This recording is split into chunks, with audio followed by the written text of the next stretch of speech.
കൽപ്പന ഇല്ലാത്തൊരു കാര്യം ചെയ്തപ്പോൾ നീ അത് ചെയ്തിട്ടില്ല എന്നാണ് പറഞ്ഞത്. അഥവാ പ്രമാണങ്ങളെ പിൻബലമില്ലാത്തൊരു അമലിനെ അമലായി പരിഗണിക്കുന്നില്ല. പിന്നെ നേരത്തെ ചോദിച്ച ദഈഫ് ഹദീസുൽ അമൽ ചെയ്താൽ അത് ഹറാമാണോ വരിക, അതല്ല ബിദ്അത്തായിട്ടാണോ മാറുക? ചെയ്യുന്ന വ്യക്തിയുടെ പ്രചോദനം എന്താണോ അതനുസരിച്ച് അതിന് വ്യത്യാസം വരും. അപ്പോൾ ദഈഫ് ഹദീസ് പക്ഷേ അയാൾ സ്വഹീഹാണെന്ന് തെറ്റിദ്ധരിച്ചതാണ്. അയാൾക്ക് സ്വഹീഹാണ്, അയാളോട് അയാൾ ചോദിച്ചപ്പോൾ അയാൾക്ക് പണ്ഡിതന്മാർ പറഞ്ഞെടുത്തൊക്കെ അങ്ങനെ സ്വഹീഹാണെന്ന് പറഞ്ഞു. അയാൾ അത് പ്രകാരം അമൽ ചെയ്തു. പിന്നീട് അയാൾക്ക് മനസ്സിലായി അത് സ്വഹീഹല്ല, അയാൾ ഇവിടെ അവസാനിപ്പിച്ചു. ഇവിടെ ഹറാമും ഇല്ല, ബിദ്അത്തും ഇല്ല, ഒന്നുമില്ല. കാരണം അയാൾ നേരത്തെ പറഞ്ഞ പോലെ തന്നെ അയാൾ അങ്ങനെ വിശ്വസിച്ചു പോയതാണ്. ഇനി ദഈഫ് അയാൾക്ക് അറിയാം, നബി പറഞ്ഞിട്ടില്ല, ദഈഫാണെന്ന് അറിയാം. എന്നാൽ ദഈഫുണ്ട് ആയിക്കോട്ടെ, മതിക്ക് ദഈഫാനും പ്രശ്നമില്ല എന്നെനിക്ക് വരുമ്പോൾ അതെന്തായി? സാധാരണഗതിയിലെ ഹറാമിലേക്ക് മാറി. കാരണം നബി പറയാത്ത സംഗതി ഇസ്ലാമിൻ്റെ എന്താണ് നബി പറഞ്ഞ പോലെ കണക്കാക്കി പോവുകയാണ്. ഇനി നബി അത് പഠിപ്പിച്ചിട്ടില്ല, ദഈഫാണ്, എന്നാലും സുന്നത്ത് തന്നെയാണ് എന്ന് പറയാണ്. തെളിവില്ല, ഉള്ള തെളിവ് സ്വഹീഹുമല്ല, എന്നാലും അത് സുന്നത്താണ് എന്ന് വരുമ്പോൾ അത് ബിദ്അത്തിലേക്ക് മാറുന്നു. അപ്പം മദ്ഹബി പക്ഷപാതിത്വങ്ങൾ പലപ്പോഴും അങ്ങനെയാണ് വഴിമാറിപ്പോവുക. ഹദീസ് സ്വഹീഹ് എന്നല്ല ദഈഫ്, പക്ഷേ ഞങ്ങളുടെ മദ്ഹബിൽ അത് ഹദീസ് പ്രകാരം അമൽ ചെയ്യാൻ പറഞ്ഞിട്ടുണ്ട്. അതുകൊണ്ട് ആ മദ്ഹബിൽ പറഞ്ഞുകൊണ്ട് ഞങ്ങൾ എടുക്കുന്നു. ആ മദ്ഹബ് പറഞ്ഞിട്ടില്ലെങ്കിലോ എടുക്കൂല, മറ്റേ മദ്ഹബിക്ക് പോയാൽ എടുക്കൂല, അത് പറ്റൂല.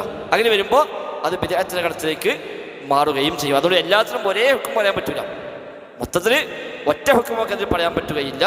ചെയ്യുന്നവൻ ചെയ്യാനുള്ള പ്രചോദനം എന്ത് എന്നതാണ് അതിൻ്റെ അടിസ്ഥാന മാനദണ്ഡം. അപ്പോൾ ഏതായാലും ഈ ഹദീസ് നമുക്ക് പഠിക്കാനുള്ള സംഗതി ഇതാണ്. ഇഖ്ലാസ് കൊണ്ട് മാത്രം കാര്യമില്ല, പ്രമാണങ്ങളുടെ പിന്തുണ കൂടി ഒരു അമലിന് ഉണ്ടാകണം. കഴിഞ്ഞ ഹദീസ് പഠിക്കാനുള്ളത് പ്രമാണങ്ങളെ പിന്തുണ ഉണ്ടായാൽ മാത്രം പോരാ, ഇഖ്ലാസ് ശരിയാവണം. അപ്പോൾ രണ്ട് ഹദീസുകൾ കൂട്ടിവെക്കുമ്പോൾ ഇഖ്ലാസും ഇത്തിബാഉമില്ലാത്ത, ആത്മാർത്ഥതയും അതോടൊപ്പം പ്രമാണങ്ങളെ പിൻബലവും ഇല്ലാത്ത ഒരു അമലും പരിഗണിക്കപ്പെടുകയില്ല. അതാണ് അഹ്സനു അമൽ എന്ന് പറഞ്ഞത്.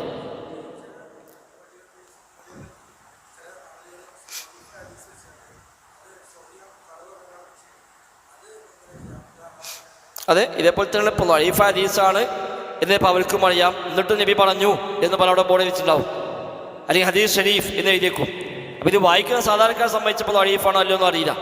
നബി പറഞ്ഞത് കാണുമ്പോൾ അയാൾ ഇപ്പം വാട്സപ്പിലൊക്കെ കാണാം ഒരു ദിവസം ഒരു അറിവ്, എന്നിട്ട് മിക്കവാറും ദിവസം ഒക്കെ ഇല്ലാത്തതാണ് പേര്. ഒരു ദിവസം ഒരു അറിവ് ആണ്, കൊടുക്കണമെന്ന അറിവല്ല, പലപ്പോഴും അത് ഇല്ലാത്ത കള്ളക്കഥകളാണ് വരുന്നത്.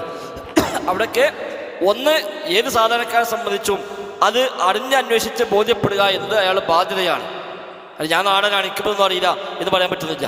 അയാൾ അന്വേഷിച്ചോളണം, ഇങ്ങനെ ഉണ്ടോ, ഇത് ശരിയാണോ, അങ്ങനെ ഹദീസുണ്ടോ എന്ന് അന്വേഷിച്ചിട്ട് അയാൾ അമൽ ചെയ്യാൻ പാടുള്ളൂ. അങ്ങനെ അന്വേഷിച്ചപ്പോൾ അയാൾക്കത് സ്വഹിയാന്ന് വിവരം കിട്ടി, അത് പ്രകാരം അമൽ ചെയ്തു.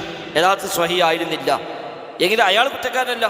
ആരാണോ ഈ വ്യാജമായത് പ്രചരിപ്പിച്ചത് അയാൾക്കാണ് അപ്പോൾ അതിൽ ഉത്തരവാദിത്തം ഉണ്ടാകും. ഇമാം ഷാഫിക്ക് പല വിഷയത്തിലും പിന്നെ മാറ്റിയല്ലോ, ഇതുകൊണ്ടാണല്ലോ. ഇത് 199 വരെയുള്ള അഭിപ്രായങ്ങളല്ല, 99 മുതൽ 204 വരെയുള്ള 5 കൊല്ലം ഇമാം ഷാഫി പ്രകടിപ്പിച്ചത്. ഇമാം ഷാഫിയുടെ പഴയ അഭിപ്രായം പുതിയ അഭിപ്രായം ഉണ്ടായത് ഇവിടുന്നാണ്. ഇത് 199 വരെയുള്ള 49 കൊല്ലം, ആ 49 കൊല്ലം അദ്ദേഹം പറഞ്ഞ പല കാര്യങ്ങളും പിന്നെ അത് ശരിയായിരുന്നില്ല, ആ ഹദീസ് അങ്ങനെയല്ല, അല്ലെങ്കിൽ ആ ഹദീസ് സ്വഹീഹല്ല, അല്ലെങ്കിൽ ഹദീസ് സ്വഹീഹാണ് എന്ന് അദ്ദേഹത്തിന് പിന്നീട് മനസ്സിലായി. അതോടുകൂടി അദ്ദേഹം അന്ന് പറഞ്ഞ പല അഭിപ്രായങ്ങളും മാറ്റി പറഞ്ഞു. എൻ്റെ അഭിപ്രായം ഇനി ഇതാകുന്നു എന്ന് പറഞ്ഞു. അവിടെ അതാണ് ജദീദായ ഖൗല്. ഇമാം ഷാഫിയുടെ പുതിയ അഭിപ്രായം എന്ന പേരിൽ അതിന്നും നമുക്ക് ലഭ്യമാണ്. ആ കാലത്ത് അദ്ദേഹം മറ്റൊരു കിതാബ് എഴുതിയത്, ആ കാലത്താണ് അല്ലുമ്മ അടക്കം അദ്ദേഹം ക്രോഡീകരിച്ചത്. അതുകൊണ്ട് ജദീദും ഖദീമും എതിരായി വന്നാൽ ജദീദാണ് സ്വീകരിക്കുക. കാരണം ഖദീമിൽ പറഞ്ഞ ഖദീമിൽ ദഈഫാന്ന് മനസ്സിലാക്കിയ ഹദീസ് അദ്ദേഹം ജദീദിൽ അത് ഞാൻ ദഈഫാന്ന് വിചാരിച്ച, പക്ഷേ ദഈഫല്ല, സ്വഹീഹാകുന്നു എന്ന് മാറ്റി പറഞ്ഞിട്ടുണ്ട്. അത് എപ്പോൾ ബോധ്യമായോ അപ്പോൾ അത് തിരിച്ച് ബോധ്യപ്പെടുത്തൽ വെളിവാക്കൽ പണ്ഡിതന്മാരെ സംബന്ധിച്ച് പ്രത്യേകിച്ചും ബാധ്യതയാണ്. നമ്മൾ പണ്ഡിതകാലം പറഞ്ഞില്ലേ, ഇനിയിപ്പം ഉണ്ടാക്കി പറയാൻ പറ്റുന്നില്ല, അത് പറഞ്ഞു കൊടുക്കണം, അതാണ് ബാധ്യത.